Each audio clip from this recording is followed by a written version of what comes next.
Sziasztok, én Böröcz Tamás vagyok, és ez itt a vállalkozásom heti vlogjának a következő része. Itt elsősorban fotós, videós és podcast információkat, meg néha kulisszatitkokat osztok meg, és mesélek az életem történeteiről is. Ahogy múltkor ígértem, megmutatom nektek, hogy hogyan állítottam be az előző rész világítását, hogy ilyen képi világot és lágyfényeket kapjunk, na és megmutatom, hogy hogyan szerkesztettem azt a videót. Fogtam a Godox 200 wattos lámpáját és 30%-ra tekertem a fényerőt, a fény szórásáért az alapreflektor felelt. Ezután jött a trükk, ugyanis egy klasszikus lepedő segítségével készítettem egy softboxot, így a fény áthaladva a lepedőn kellően lággyá vált. Egyébként a milliárd-dolláros mozifilmek is tele vannak ilyen otthoni praktikákkal. A felvétel után megnyitottam a Final Cut-ot, és indult a vágás. Először kivágtam az apró bakikat, szerkesztettem a hangot, hogy egyenletes és megfelelő hangereje legyen, majd következett a színkorrekció. Nekem van egy kialakult sorrendem, amit szeretek követni.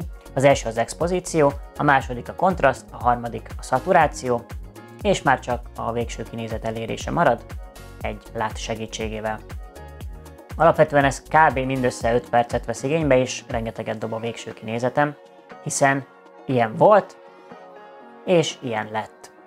Szóval csak kiexportáltam a videót, és már ment is fel YouTube-ra. Alapvetően azt szeretem az ilyen setupok összeállításánál, hogy picit festő, picit belső építész, picit világosító vagyok, így a technológia tud keveredni a művészettel, és végül is ez a legfőbb célom. Felmerülhet a kérdés, hogy hol tanultam ezeket, hát heti több ilyen videót néztem, viszont ez önmagában nem lett volna elég.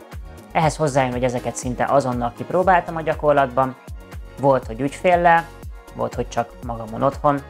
Minden esetre kipróbáltam, hogy az én eszközeimmel és a rendelkezésemre álló tárgyakkal milyen hatást érhetek el a videóhoz képest. Szóval ez tipikusan a hibázások megengedett területe, viszont garantálja a gyors fejlődést. És persze az egészben van egy nagy adag szubjektivitás, idővel kialakul szerintem egy stílus, egy munkamódszer, ami kellő magabiztosságot ad, meg nyitva hagyja a fejlődés lehetőségét is.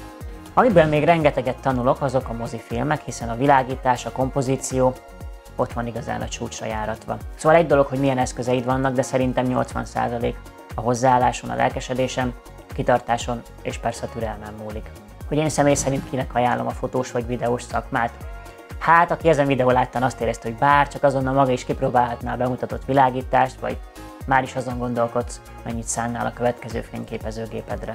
Én személy szerint azt imádom benne, hogy állandó a fejlődés, mindig érzem, hogy a tegnaphoz képest magabiztosabb lettem, és csiszolódott az egyéni stílusom is. Hogyha kíváncsi vagy hasonló tartalmakra, iratkozz fel és tarts velem jövő héten is. Én Böröcz Tamás vagyok, ez pedig a te történeted.